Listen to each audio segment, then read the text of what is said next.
이 정도면 단체 세배를 오라고 말하는 문재인 전 대통령 아니냐. 사실 내년 총선을 앞두고 민주당에서는 이른바 문재인 마케팅이 여러 주목을 받고 있는 듯합니다. 그런데 일부 보도에 따르면 문재인 전 대통령이 새해 첫날에 청와대 출신 인사들을 대거 초청할 걸로 알려졌습니다.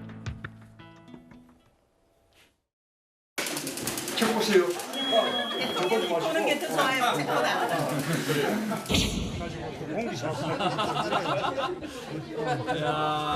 카운슬을 현금도 됩니까? 그럼요.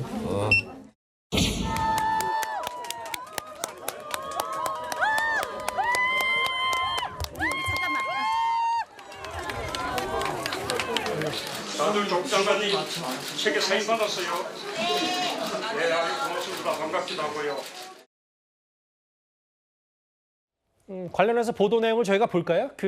중알바 보도에 따르면 문재인 전 대통령 측이 아예 이번에 새해 첫날과 둘째 날 평산마을 사절을 문을 열어놓고 떡국과 식사를 대접한다. 청와대 출신 인사들이 쭉 오면 뭐 이른바 단체 세배 얘기가 나오는데 뭐 있는 그대로 받아들이면 과거에 이제 같이 일했던 사람들이 찾아가서 여러 덕담 나누는 건데 왜 논란이 된다고 보세요? 그러니까 이게 지금 뭐 원래 새해가 되면 전직 대통령들이 또 중요한 당 대표나 이런 분들이 이제 집을 개방을 합니다.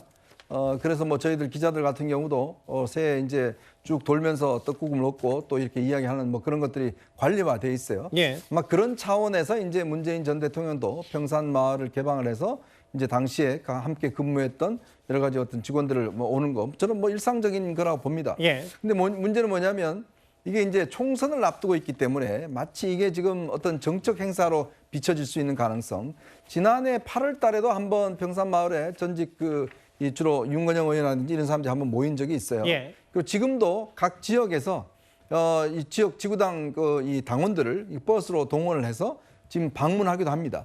그래서 이제 거기 투어 일정들을 해서 이런 식으로 왜냐하면 출마 희망자들 같은 경우에 이제 이런 어떤 서로 간의 단합이나 또 이렇게 문재인 전 대통령 만나서 저렇게 하는 것들 이걸 지금 하고 있는 상황이거든요. 저는 어쩔 수 없이 지금 뭐 여러 가지 지금 뭐 조국 전 장관 신당 문제도 있고 또 이번에 이제 문재인 전 대통령 당시에 청와대 근무했던 장관이나 또 뭐 수석들 중에 출마하는 사람들이 꽤 많습니다. 자, 그렇다 보니 이게 자연스럽게 뭔가 어떤 새해를 맞이해서 좀 세력을 결집하는 뭐 그런 것들로 일단 비치고 있는 걸로 보여지는데 예. 원래 뭐 1월 1일이면 사실 전직 대통령이 통상적으로 이런 것들을 한다 이런 말씀도 드리겠습니다. 그렇죠. 뭐 통상적인 일이고 설사 그걸 총선용으로 사진 찍고 같이 뭐 세배를 한다고 하더라도 그게 뭐 위법이나 큰 문제가 될 건 아닌데 이제 다만 이게 이런 거랑 연관이 되겠죠. 문 전 대통령이 최근에 이제 청와대 출신 인사들 이제 불러서 새해 첫날 뭐 같이 떡국 먹는 거랑 별개로 피고인들의 신문고 아니냐. 그래서 윤미향 의원의 책 속에 무죄 주장했던 신간 들고 방문하는 거 이제 사진 같이 찍고 특히 조 전 장관의 사인회도 평산마을에 진행한 점 이런 가지 결부가 되면서 전직 대통령의 처신 혹은 사회적 기여 이런 부분까지도 같이 좀 얘기거리가 나오는 것 같아서요. 뭐 문재인 대통령께서 뭐 과거에도 그랬고 뭐 지금도 그렇고 이렇게 뭐 말씀이 많으신 분은 아니지 않습니까? 특히나 이제 어떤 정치적인 메시지를 담은 어떤 말씀은 또 굉장히 가급적 안 하시고 삼가하시는 편인데 이제 뭐 이분들이 이게 문재인 대통령과의 어떤 뭐 평산 책방을 방문을 함으로써 뭐 본인의 정치적인 어떤 행보에 도움을 받으려고 하는 것인지 아니면 본인의 어떤 이러한 뭐 사법적인 리스크를 뭐 문재인 대통령을 통해서 조금 감세해 보겠다. 저는 뭐 그런 의도가 있다고 저는 생각하지도 않고 문재인 대통령이 뭐 거기에 대해서 감싸 주시거나 그러지는 않을 거라고 보여요. 그러니까 문재인 대통령이 항상 얘기하시는 것은 대한민국의 시스템이 정상적으로 작동될 수 있도록 하는 것을 항상 이렇게 얘기를 하셨거든요. 그리고 상당히 보수적이라고 생각을 해요. 그런 부분에 있어서는. 그렇다고 한다면 이분들에 대한 사법부의 아직까지 뭐 최종 판결까지 난 것은 아닙니다만은 뭐 어떤 결정이 나오더라도 뭐 문재인 대통령은 뭐 사법부에 대한 판결에 대해서 존중을 할 것이고 그 부분은 당연히 존중을 하는 것이 대한민국 시스템을 지켜가는 것이라 생각할 겁니다. 그런 면에서라면 뭐 신년 할애식에 본인과 같이 일을 했던 행정관들까지 초청을 해서 뭐 거기에는 내년 총선에 나가실 분도 분명 많으시죠. 그분들에 대해서도 상당히 응원하는 것도 있으실 것이고요. 어찌 보면 문재인 대통령은 뭐 지금까지 국민의힘에는 없었던 어찌 보면 퇴임 이후에 그냥 정상적으로 활동하고 계신 분이라서 저는 상당히 뭐 긍정적으로 평가합니다. 근데 정혁진 변호사님. 네네. 그러면서도 이제 계속 문제 제기를 하는 쪽의 입장에서는 울산시장 선거 개입 사건 1심 판결에 대해서는 왜 입장이 없는지, 혹은 최근에 발표됐던 감사원의 서해 공무원 피격 사건에 대한 감사 결과에 대해서는 이렇다 할 입장 표명이 없는지에 대한 비판은 계속 이어지는 것 같거든요. 그러니까 울산시장 선거는 지난번 1심 판결이긴 하지만 예. 결국은 관권 선거라는 거 아니었겠습니까?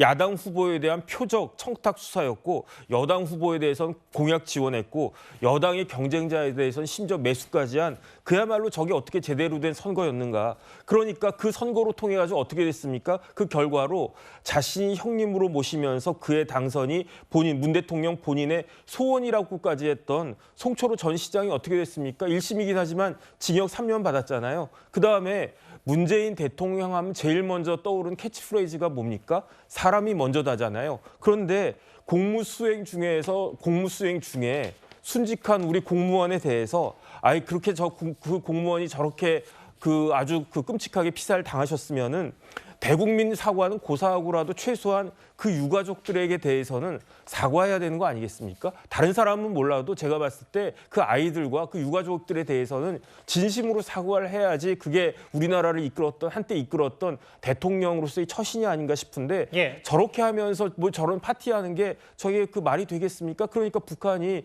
뭐가 목구멍으로 넘어가냐는 말이 그렇기 때문에 북한에서 저런 말을 한 것이 아닌가 저는 그런 생각이 들기 때문에 다른 걸 다 떠나서 이 부분에 대해서 사과가 없다라고 하는 것이 예. 매우 유감스럽다는 생각이 듭니다. 알겠습니다. 오랜만에 양산 평산마을 좀 다녀와 봤고요. 그럼 지금까지 들은 여러분들의 목소리를 만나볼 차례입니다. 첫 번째 댓글입니다. 기왕 사퇴할 거면 멋있게 하지. 김기현 대표 말씀하신 것 같네요. 국민을 위한 의원은 안 보이고 전부 자기 정치만 하니까 답답하다라고 하셨습니다. 예. 인구도 줄어드는데 국회의원 300명 너무 많다는 의견도 해주셨네요. 정치가 산으로만 가는구나. 오늘 한탄들 많이 하신 것 같습니다. 마지막 보겠습니다. 퇴임 이후에 새 과시한다. 문재인 전 대통령 말씀하신 것 같은데요. 댓글 5개 모두 감사드립니다. 지금부터는 오늘 온라인에 뜨거웠던 이슈들 지금부터 하나하나 만나보겠습니다.